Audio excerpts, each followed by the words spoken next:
So guys, जैसा कि हमने पिछले एपिसोड में देखा कि जियोयान लिटिल फेई डॉक्टर और जियन के साथ जियानान एकेडमी में पहुंच गया था। जियन लिटिल फेई डॉक्टर को अपने साथ लेकर गई थी ताकि वो उसे पूरी जियानान एकेडमी की सैर करवा सके। जियोयान भी अपने बोल्डर सेक्टर में आ गया था, पर 100 साल गुजर जाने की वजह से नए स्टूडेंट उसे पहचान नहीं पाए थे। जिनलान ने भी जियोयान पर शक किया था। होजिया और वुहाओ ने जियोयान के साथ फ्रेंडली फाइट स्टार्ट कर दी थी, जिससे सभी को पता चला था कि जियोयान उनके बोल्डर सेट का लीडर और फाउंडर है। जिनलान एक टियर 4 एल्केमिस्ट थी, इसीलिए जियोयान ने उसकी तारीफ की थी और वो साथ में बैठकर चाय पी रहे थे। फिर अब हम मोयान वैली के sect leader old ground demon Ghosh को देखते हैं, जो एकांत में बैठा हुआ कल्टिवेशन कर रहा था। तभी हानफिंग वहां जाता है, जो सर झुकाकर ओल्ड ग्राउंड डीमन घोष से कहता है कि आपकी मोयान वैली के फेंगयान और बाकी कुछ एल्डर मारे गए। इससे ग्राउंड डीमन गोस्ट चौंक जाता है और कहता है कि वो कौन सा दुस्साहसी इंसान है जिसने मेरी मोयान वैली के एल्डर को मारने की हिम्मत की है। क्या उसे मेरी पावर का अंदाजा नहीं है? हानफिंग मुस्कुराने लगता है और कहता है कि वो जियो सेट का लीडर जियोयान था। ओल्ड ग्राउंड डीमन गोस्ट को जियोयान पर काफी गुस्सा आता है। अब हम बोल्डर सेट का सीन देखते हैं, जहाँ जियोयान अभी भी वुहाओ और हुजिया के साथ बैठकर बातें कर रहा था। वुहाओ कहता है कि तुम काफी समय बाद वापस आए हो, क्या अब तुम यही रहोगे? जियोयान उसे बताता है कि मुझे यहाँ से गए हुए 2 साल गुजर गए थे, इसीलिए मैं वापस तुमसे मिलने आया हूँ और मुझे एल्डर सुकियान से किया हुआ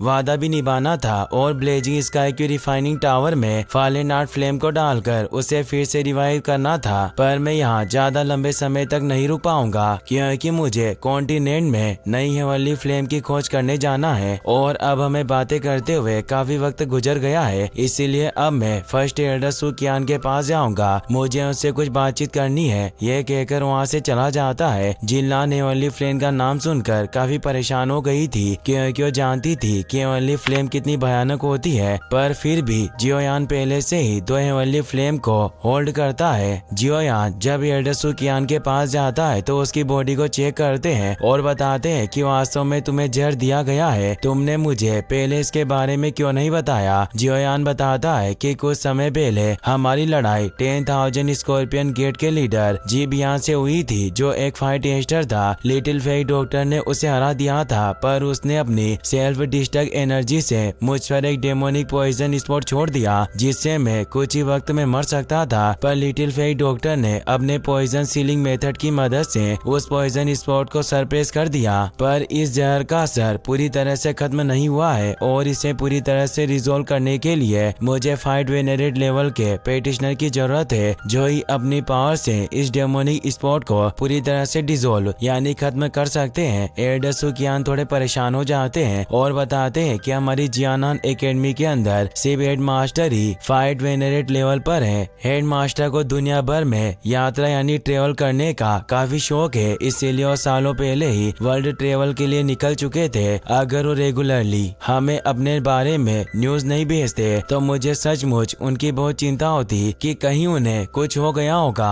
पर वो वक्त रहते हमारे पास मैसेज भेजते हैं, पर उनके वापस आने का कोई समय नहीं है। इसीलिए अब इनर एकेडमी के 2 ग्रेट एल्डर कियान और बाई ही तुम्हारी मदद कर सकते हैं, जो जियानान एकेडमी के ट्रेजर हॉल को प्रोटेक्ट करते हैं। जियोयान को भी उनके बारे में याद आता है कि जब उसने बुक कलेक्शन हॉल से सोनिक फाइट टेक्निक प्राप्त की थी, तब उसने उन दोनों एल्डर को गेट पर देखा था, क्योंकि उन दोनों एल्डर की परमिशन के बिना वो गेट नहीं खुल सकता था। एल्डर सुकियान कहते हैं कि वो दोनों एल्डर तुम्हारी मदद करने के काबिल हैं, पर वो आसानी से सामने नहीं आते, इसीलिए मुझे नहीं लगता कि तुम्हें उनसे मदद की कोई उम्मीद रखनी चाहिए। जियोयान काफी परेशान हो जाता है और ने कहता है कि अगर मुझे मदद के लिए कोई फाइट वेनरेट प्रेडिक्शनर नहीं मिलेगा तो अब मुझे इस डेमोनिक स्पॉट को हटाने के लिए दूसरे मेथड का इस्तेमाल करना होगा। एल्डर सुकियान हैरान हुए कहते हैं कि इसे हटाने का दूसरा मेथड क्या है? जियोयान बताता है कि मुझे अब एक और हेवनली फ्लेम की तलाश करनी होगी, जिसे रिफाइन करके ही मैं इस जीबियान के पॉइजन स्पॉट को हटा सकता हूँ। जिनलान भी वहीं एक पेड़ के पीछे छिपी हुई थी और वो काफी देर से उनकी बातें सुन रही थी। एल्डर सुकियान को एहसास हो जाता है कि कोई उनकी बातें सुन रहा है, इसीलिए वो कहते हैं कि कौन यहाँ छिपकर हमारी बातचीत को सुनने की कोशिश कर रहा है। जिनलान पेड़ के पीछे से बाहर निकल कर आ जाती है और कहती है कि मैं बस यहाँ से अनजाने में गुजर रही थी और मैंने आपकी बातें सुन ली। जिनलान सुकियान को ग्रैंडपा कहकर बुला रही थी, इसीलिए जियोयान एल्डर सुकियान से कहता है कि क्या आप इसे जानते हो। एल्डर सुकियान हमें जवाब देते हुए बताते हैं कि ये मेरे एक पुराने दोस्त की ग्रैंड डॉटर है। पिछले साल उसने इस लड़की को अपने सेंट्रल प्लेन राज्य से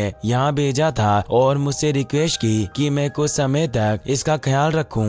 जिनलान जियोयान से कहती है कि मैंने सुना है कि बिग ब्रदर आप हेवनली फ्लेम की तलाश में हो और मैं भी एक हेवनली फ्लेम के बारे में कुछ सुराग जानती हूँ। जियोयान हैरान हो जाता है और पूछता है कि अगर तुम्हारे पास हेवनली फ्लेम के बारे में कोई क्लू है तो तुम मुझे बता सकती हो। जिनलान कहती है कि मैं आपको हेवनली फ्लेम के बारे में बता तो सकती हूँ, पर वो हेवनली फ्लेम उस कठिन परीक्षा के साथ जुड़ी हुई है जिसका सामना भी मेरा परिवार कर रहा है। एल्डर सुकियान कहते हैं कि तुम अपने परिवार के मामलों को इस मैटर में शामिल मत करो। जियोयान जिनलान से कहता है कि मैं जानना चाहता हूँ कि तुम्हारा परिवार अभी किस प्रॉब्लम का सामना कर रहा है। अगर मैं तुम्हारे परिवार की मदद करने के काबिल हूँ तो मैं निश्चित रूप से तुम्हारी फैमिली का फुल सपोर्ट करूंगा। जिनलान कहती है कि मैं चाहती हूँ कि आप मेरे परिवार को पिल टावर में अपने एल्डर सीट की पोजीशन को सुरक्षित रखने में मदद करें। एल्डर सुकियान कहते हैं कि तुम बेवजह बकवास मत करो। जियोयान को पिल टावर में प्रवेश करने की कहना जितना आसान लगता है, उसके लिए पिल टावर में एंटर करना उतना ही मुश्किल है, क्योंकि तुम जानती हो कि पिल टावर में प्रवेश करने के लिए कम से कम किसी अल्केमिस्ट के पास टीयर 7 पिल बनाने की काबिलियत होनी चाहिए। जिनलान कहती है कि मैं जानती हूँ कि बिग ब्रदर जियोयान अभी भी टीयर 7 की पिल को रिफाइन करने में सक्षम नहीं है, पर अभी तक मेरी जिन भी लोगों से मुलाकात हुई है उन सभी में से ये सबसे टैलेंटेड है और ये पहले से ही दो हेवनली फ्लेम को कंट्रोल करते हैं। इसीलिए मेरा मानना है कि ब्रदर जियोयान को टीयर 7 एल्केमिस्ट बनने में ज्यादा वक्त नहीं लगेगा। और वो जियोयान से कहती है कि अगर आप मेरी मदद करने के लिए तैयार हो तो मैं अभी आपको हेवनली फ्लेम के बारे में एक क्लू दूंगी। इससे एल्डर सुकियान भी चौंक जाते हैं और वो सोचते हैं कि वाकई ये लड़की हेवनली फ्लेम के बारे में कुछ जानती है। जियोयान पिल टावर के बारे में सोचने लगता है और कहता है कि पिल टावर वो भयानक जगह है जो कॉन्टिनेंट के सभी टॉप एल्केमिस्ट को एक साथ इकट्ठा करके रखती है। अगर मैं उस जगह जाने का कोई रास्ता बनाना चाहूँ तो मुझे डर है कि यह बेहद ही खतरनाक होगा। और वो जिनलान से कहता है कि मैं नहीं जानता कि पिल टावर में एल्डर सीट को सुरक्षित रखने में तुम्हारे परिवार की मदद करना मेरे लिए कितना चैलेंजिंग रहेगा, लेकिन अगर तुम मुझे हेवनली फ्लेम के बारे में कोई उपयोगी सुराग दोगी तो मैं डेफिनेटली तुम्हारे परिवार की मदद करने की पूरी कोशिश करूंगा। जिनलान इससे बहुत खुश हो जाती है और जियोयान को थैंक्स कहकर बताती है कि मेरी फैमिली ने मुझे एक बार बताया था कि पिल टावर के अंदर एक हेवनली फ्लेम छिपी हुई है जो 3000 बर्निंग फ्लेम है, और मुझे उम्मीद है कि बिग ब्रदर जियोयान ने इस 3000 बर्निंग फ्लेम के बारे में जरूर सुना होगा। जियोयान 3000 बर्निंग फ्लेम का नाम सुनकर चौंक जाता है क्योंकि ये उसके मास्टर की बोन चिलिंग फ्लेम से भी काफी पावरफुल थी। जियोयान सोचता है कि मेरे मास्टर की bone chilling flame heavenly ranking के 11वें नंबर पर है और ये 3000 बर्निंग फ्लेम 9वें नंबर की फ्लेम है। वो अब जिनलान से कहता है कि मैंने सुना है कि जिस दिन 3000 बर्निंग फ्लेम ने एक फॉर्म यानी रूप लिया था उस दिन आसमान से सिल्वर फायर गिरी थी जिससे हजारों मील तक की जमीन रेगिस्तान में बदल गई थी। और ये 3000 बर्निंग फ्लेम के इस्तेमाल से किसी को भी बहुत जल्दी से ठीक किया जा सकता है, इसीलिए इस फ्लेम को अमर शरीर यानी अनडाइंग्ड बॉडी के नाम से भी जाना जाता है। अगर ये 3000 बर्निंग फ्लेम वास्तव में पिल टावर के अंदर मौजूद है तो इसमें कोई संदेह नहीं है कि इस हेवनली फ्लेम को वहाँ बहुत ही कड़ी सुरक्षा में रखा गया होगा और मेरे लिए भी इसे प्राप्त करना आसान नहीं होगा। एल्डर सुकियान जिनलान से कहते हैं कि जियोयान सही कह रहा है, पिल टावर बहुत ही भयानक जगह है